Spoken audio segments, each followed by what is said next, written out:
Hi, it's Laura at Aquamarine18 Tarot and Books. Thanks for stopping by my channel today. Welcome or welcome back. In this video, I'll be sharing my TBR for June 2024. As always, the books I plan to read are a mix of fiction and nonfiction. And as always, what I actually end up reading in June could look more or less different from this list. This is just the plan. I do really enjoy making these TBRs, even if I don't fully stick with them every time. So, don't hold me to it. I've come up with a list of books for June that total 2,634 pages. This is totally within the realm of possibility based on my monthly reading this year so far. Some of the nonfiction is quite dense, so I haven't aimed for the highest page count ever because I know that some of these are not quick reads. So, the first book that I will be reading or starting in June, this one I fully expect I may not finish, is actually a reread. I don't reread very often, but this book warrants it for me, and that is Pantheologies, Gods, Worlds, Monsters by Mary Jane Rubenstein.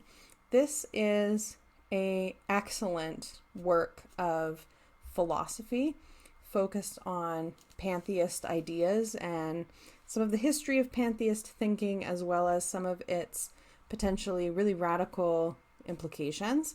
I read this,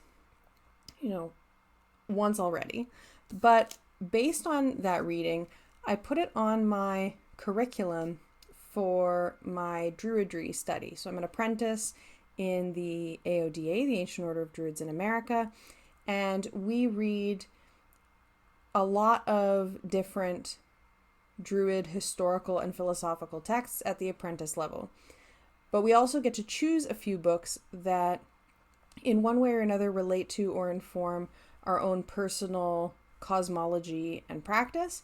And so I chose this book knowing that that would mean rereading it. I am really excited about this, and I will say as well that I am done the apprentice reading curriculum other than this book. I've read all of the required books already, and so as I think ahead to shifting from apprentice up to companion, this is the last book that I need to read in order to be able to do that. There are a number of other requirements as well. I'm really excited to delve back into this book. The next book, not next in any chronological way, but next on the list, books that I plan to read is for a year-long readathon, and that's Historathon. So for Historathon, the idea is to read at least 4 nonfiction history books across the year, with each kind of 3-month quarter of the year divided into a time period. So for the second quarter of Historathon, which is April, May, June, we are to read nonfiction history focusing something on the period of 500 to 1500 CE. This is not a time period that I know the most about. Really, it's probably the time period on the list that I know the least about. So I browsed around. There are some lists online of things that other folks are reading, and the book that I came up with to read is A Kingdom of Stargazers, Astrology and Authority in the Late Medieval Crown of Aragon by Michael A. Ryan. This is a Cornell University Press book. And this focuses, right in that 500 to 1500 time frame, focusing on 3 rulers in the Crown of Aragon, so ranging from 1330s to 1410s. And the first book I read for quarter 1 had to do with philosophers' views of divination in ancient Greek context, and so I'm kind of sticking with a bit of a theme here by picking a historical look at astrology for this quarter. And a little bit of the blurb for the book reads, astrology in the Middle Ages was considered a branch of the magical arts, one informed by Jewish and Muslim scientific knowledge in Muslim Spain. As such, it was deeply troubling to some church authorities. Using the stars and planets to divine the future ran counter to the Orthodox Christian notion that human beings have free will, and some clerical authorities argued that it almost certainly entailed the summoning of spiritual forces considered diabolical. We know that occult beliefs and practices became widespread in the later Middle Ages, but there is much about the phenomenon that we do not understand. For instance, how deeply did occult beliefs penetrate courtly culture, and what exactly did those in positions of power hope to gain by interacting with the occult? So I thought this sounded really interesting. It is, again, a time frame and a context that I'm not very familiar with, so I'm looking forward to learning something new there. The last nonfiction on my list for June is a book by an author who I have read twice before, and I'm looking forward to reading again. And that is the book We Could Have Been Friends, My Father and I, a Palestinian memoir by Raja Shehadeh. Raja Shehadeh is a lawyer and a human rights activist, and this is the pick for my friend Katie Flowers' Blossom Book Club, which is hosted on her Patreon. I first read Raja Shehadeh with Katie quite a long time ago now, and I'm looking forward to reading this book as well, which has to do with, of course, his relationship with his father, who was murdered in the mid-1980s, and who was also a lawyer and a campaigner. So I'm looking forward to discussing this with other folks in the book club. Next up is fiction. The first fiction that I will mention that I plan to read in June is the book Mirrored Heavens by Rebecca Roanhorse. This is a 608-page fantasy novel, and it is the final novel in the Between Earth and Sky trilogy that started with the novel Black Sun.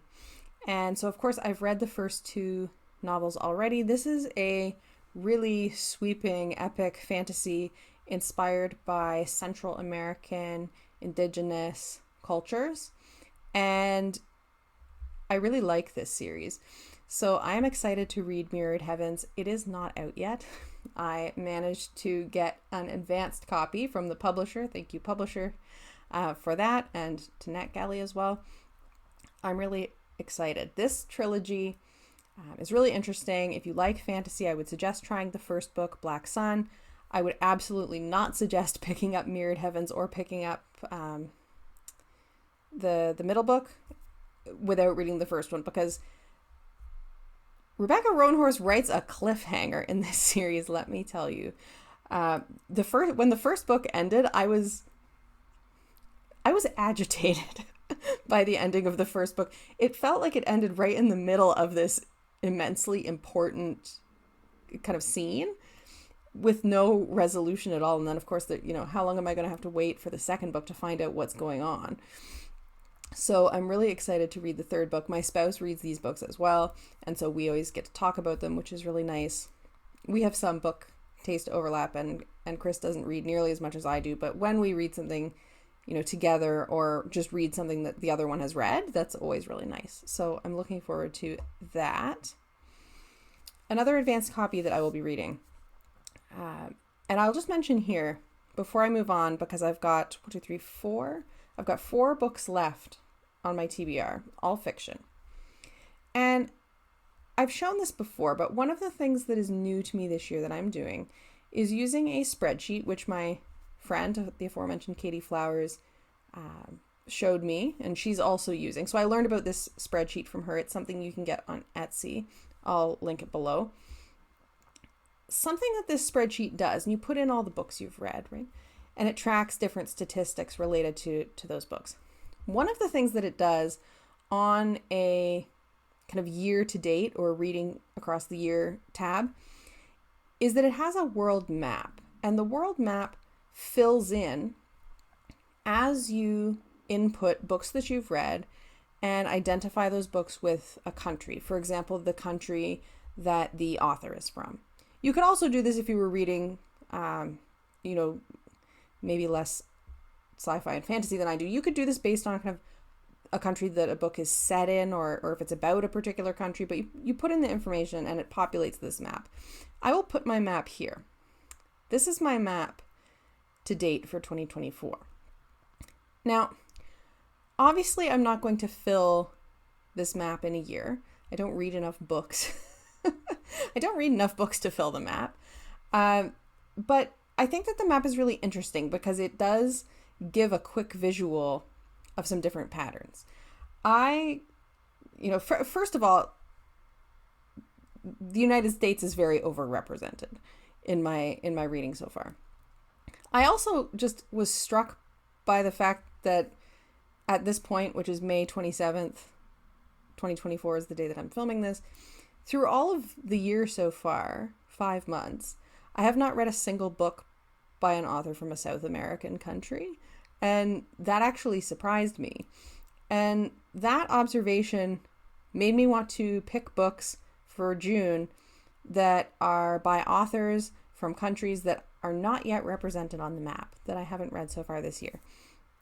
And so the last 4 books that I'm going to mention, the next 4 fiction books, all will represent a country on the map that is not represented yet.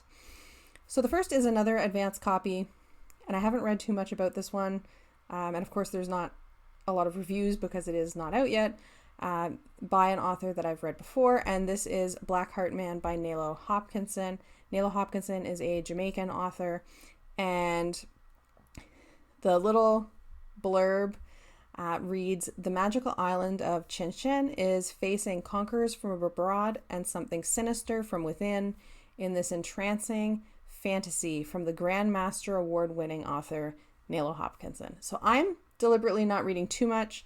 I don't want to go in with a whole bunch of spoilers, but I'm excited to read this forthcoming fantasy novel. Nalo Hopkinson is the author of many, many incredible books. If you haven't read Nalo Hopkinson before, recommend. Next up is a book that I backed on Kickstarter. My engagement with Kickstarter has mostly been tarot decks, but increasingly I've been backing campaigns that have to do with books or sometimes magazines. And this was a book that I backed on Kickstarter and now have an ebook copy of. Embroidered Worlds, fantastic fiction from Ukraine and the diaspora. So, as it sounds, this is speculative fiction of various kinds. It includes science fiction, fantasy, horror, weird, magical realism, alternate history, all by Ukrainian and Ukrainian diasporic authors. And the book includes mostly writers who are in Ukraine. And the publishers of the book also note that for most of these authors, it will be the first time that their work is translated into English. So this will be a way to discover many, many new authors. It's a 460-page book, anthology, and I like an anthology as a way of finding new authors, so I'm looking forward to reading this. I backed the campaign pretty much as soon as I saw it and read the campaign page, so I'm excited to check this out. The book is, as far as I know now, published and out in the world and available. The Kickstarter was quite some time ago, so that's Embroidered Worlds. Now, I mentioned that I hadn't yet read a single author from a South American country in 2024, and I found a book that looks really interesting that I want to read this month by a Argentinian writer who is new to me, never read before. The author is Angelica Gorodischer, and the book is Kalpa Imperial, the Greatest Empire That Never Was. And the description of this book is, in 11 chapters, Kalpa Imperial's multiple storytellers relate the story of a fabled, nameless empire which has risen and fallen innumerable times. Fairy tales, oral histories, and political commentaries are all woven tapestry style into Kalpa Imperial.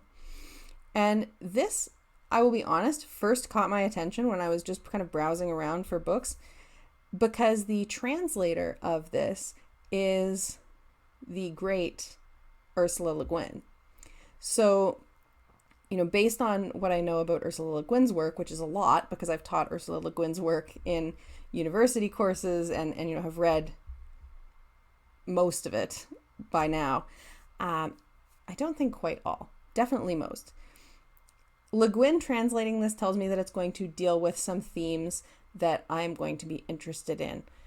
So that is Kalpa Imperial, the greatest empire that never was. I'm really intrigued by this one. It's not one that I've heard a lot about. I have not read reviews ahead of time, but just the description of it sounds really interesting and like something a bit different for me, so I am intrigued. The last book that I am going to read in June 2024, the last on the list anyway, is Kundo Wakes Up by Saad Z. Hossein, and this is a novel that is a standalone, but is connected to a number of other works that Saad Hossein has written. I have read one of his books before, The Gurkha and the Lord of Tuesday, and Saad Hossein is an author from Bangladesh. This one is published after The Gurkha and the Lord of Tuesday, but as I understand it, is a standalone and does not reference back to that book at all. But I was interested when I saw that in the blurb for Kundo Wakes Up, there's this sentence that I really liked. Filled with enough ruminations on tea and coffee to wake anyone up, this mystery/fantasy/science fiction/myth is a genre breaker with something for everyone to love. And I thought that the book by Saad Hossein that I had read was really, I don't like the word unique because it doesn't really convey anything, but like for lack of a better word, I thought it was a very unique book. I liked a lot about it, and it really just felt like nothing I had ever read before. So I'm really interested to read another book by him and see how those are similar or different. There are a couple of earlier works in this kind of semi-related series of books as well, so I'll probably go back at some point, but that's the last book for me for June. I am excited for the books in June, as always. If you have anything in particular that you plan on reading for sure in June, let me know in the description box. You all don't have access to the description box. Let me know in the comments below. Totally leaving that in. And if you've read any of these books or any of these authors and have thoughts that you'd like to share about them, do share that in the comments as well. Thank you so much for watching. Happy reading, and I'll see you again soon. Bye.